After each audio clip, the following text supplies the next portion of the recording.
Hello बच्चों, let's see the question. The EMF of the following cell is 0.22 volt. Cell आपको given है AG AGCL KCL in 1 molar condition concentration value H plus H2 1 ATM value के साथ. Which of the following will decrease the EMF of the cell? The first condition is increasing pressure of H2 from 1 atm to 2 atm. Second condition, increasing Cl anion concentration in anodic compartment. Third condition, increasing H plus concentration in cathodic compartment. Fourth, decreasing KCl concentration in anodic compartment. Four options are given. Which correct conditions match the जो होगा वो आपको correct option यहाँ पे बताना है.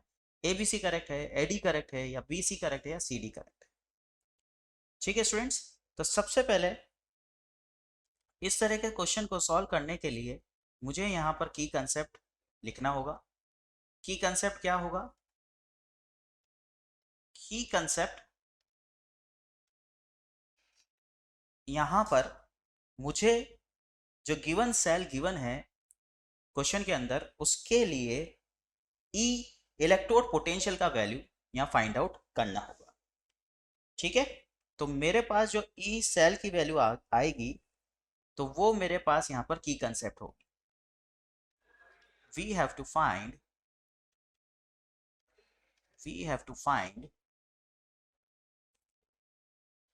the value of E cell. Clear students? E cell का value आ जाएगा और ई सेल की वैल्यू से मैं सभी कंडीशन के साथ साथ मैच करता हुआ ई सेल की वैल्यू को वहां पर रिलेट करूंगा और पता चलता जाएगा कौन सी कंडीशंस यहाँ पे करेक्ट होती जाएगी.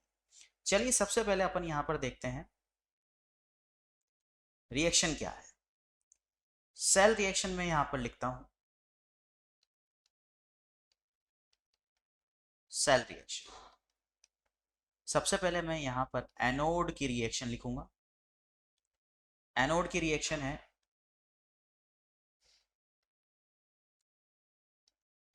Ag plus Cl anion gives AgCl plus electron. दूसरी तरफ कैथोड पे होने वाली जो रिएक्शन है वो क्या होगी, वो जानते हैं. 2H plus plus 2 electron gives H2. ठीक है, बैलेंस करता हुआ चल रहा हूं. 2 इलेक्ट्रॉन H2. ओवरऑल रिएक्शन यहां पर आपके पास हो जाएगा.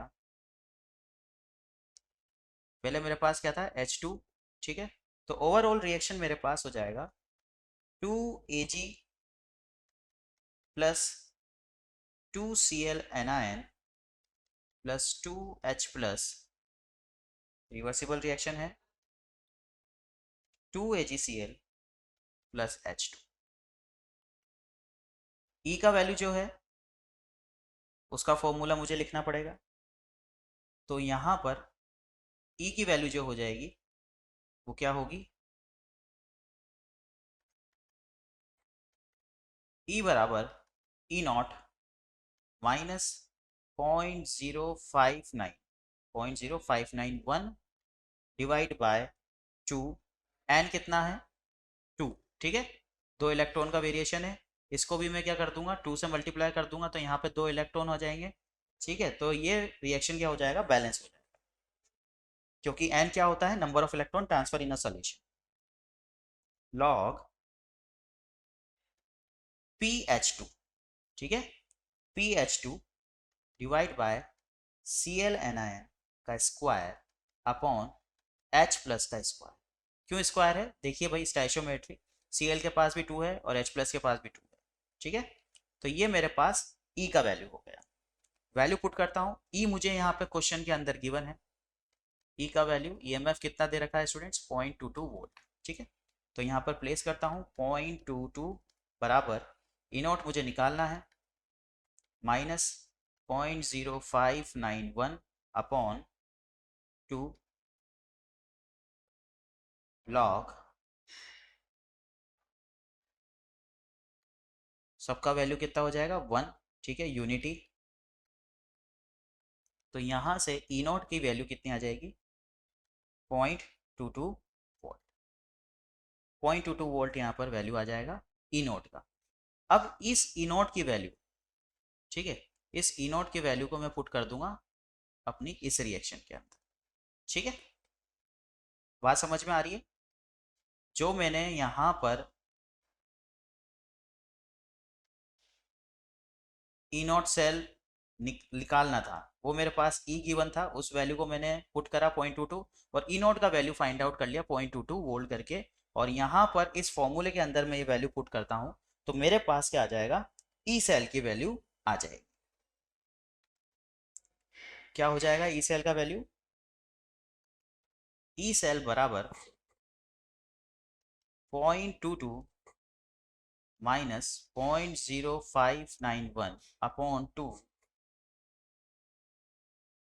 Log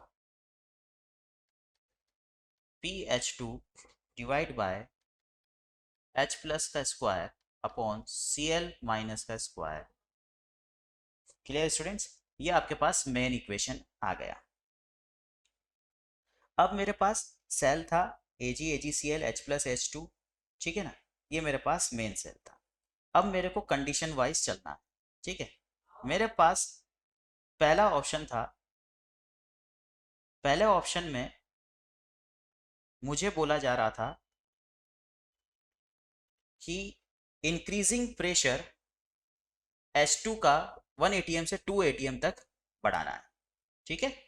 increasing pressure of H2 from 1 atm to 2 atm। मेरे पास यहाँ पर PH2 का वैल्यू क्या हो जाएगा 2 है, तो ये क्या हो जाएगा, जो मेरे पास ई सेल की वैल्यू है वो 0.22 वैल्यू से कम है। कितनी है? 0.22 वैल्यू से कम है। तो मेरे पास ए का वैल्यू क्या है, ई सेल से लेस देन ऑफ 0.22 है। सेकंड पे चलते हैं। सेकंड में मुझे बोला है अगर Cl एनायन की कंसंट्रेशन को बढ़ाते हैं एनोडिक कंपार्टमेंट पे तो क्या अफेक्ट पड़ता है।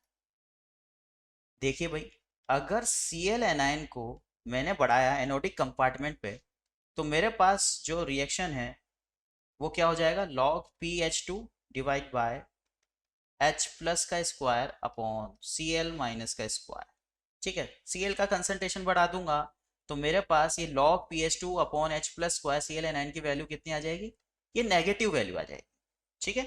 और नेगेटिव वैल्यू आ जाएगी तो मेरे पास जो ई सेल की वैल्यू है वो लेस देन की बजाय क्या हो जाएगा, ग्रेटर हो जाएगा। 0.22 वोल्ट से ये बड़ी हो जाएगी, ठीक है। तो ये आपके पास सेकेंड ऑप्शन के लिए बात हुई, सेकेंड कैटेगरी के लिए। थर्ड कैटेगरी की बात करते हैं। इसमें क्या बढ़ा रहे हैं भाई, इसमें H प्लस की कंसंट्रेशन बढ़ा देते हैं कैथोडिक कंपार्टमेंट पे। H प्लस की कंसंट्रेशन कैथोडिक कंपार्टमेंट पे बढ़ा दी गई। लिखिए भाई यहाँ पर H प्लस बढ़ा दिया कैथोडिक कंपार्टमेंट पे। तो जब H प्लस बढ़ा दूंगा तो मेरे पास ई सेल का वैल्यू ऑटोमेटिकली 0.22 वोल्ट से ज़्यादा ही आएगा। डी ऑप्शन है, उसमें क्या दे रखा है, KCl की कंसंट्रेशन बढ़ा दो एनोडिक कंपार्टमेंट पे। KCl का कंसंट्रेशन, KCl कंसंट्रेशन इंक्रीजेस, ये बढ़ेगा तो Cl एनायन की कंसंट्रेशन भी क्या हो जाएगी, सॉरी डिक्रीजिंग बोला है उन्होंने, तो यहाँ पर साइन क्या हो जाएगा, चेंज हो जाएगा। KCl की कंसंट्रेशन डिक्रीज है तो Cl एनायन की कंसंट्रेशन भी क्या हो जाएगी बच्चों, डिक्रीज हो जाएगी। तो अब मेरे पास रिएक्शन क्या हो जाएगा, log PH2 divide by H plus का स्क्वायर अपॉन Cl माइनस का स्क्वायर। जब मैं इसको डिक्रीज कर दूंगा तो मेरे पास ये वैल्यू क्या हो जाएगी, जीरो से बड़ी रहेगी। तो जीरो से बड़ी रहेगी तो मतलब ई सेल का वैल्यू क्या हो जाएगा, 0.22 वोल्ट से कम रहेगा। अब जहां पर भी ई सेल का वैल्यू 0.22 वोल्ट है चारों कंडीशन के लिए, वही ऑप्शन मेरे पास यहाँ पर ईएमएफ ऑफ द सेल क्या करेंगे, उसको सेटिस्फाई करेंगे। क्योंकि क्वेश्चन में क्या गिवन है बच्चों, कि क्वेश्चन में आपको बताना है कि चारों कंडीशन में से ईएमएफ ऑफ द सेल किसका कम है। तो पहला ऑप्शन कम दे रहा है और डी ऑप्शन आपको कम शो कर रहा है, ठीक है। तो यहाँ पर आपके पास ऑप्शन ए एंड डी, ठीक है, ए एंड डी ऑप्शन आपको यहाँ पर ईएमएफ ऑफ द सेल कम दे रहे हैं, decrease EMF of the cell आपको प्रोवाइड करा रहे हैं। तो यहाँ पर करेक्ट मैच कौन सा बैठ पा रहा है आपके पास, ऑप्शन ए बी सी नहीं है, ए डी आपके पास यहाँ पे करेक्ट ऑप्शन है, सेकंड ऑप्शन, बी सी नहीं है, सी डी नहीं है। तो सेकंड ऑप्शन जो आपके पास होगा स्टूडेंट्स वो एकदम बिल्कुल सही होगा। तो second option is your answer students. I hope you understand the solution well. Best of luck.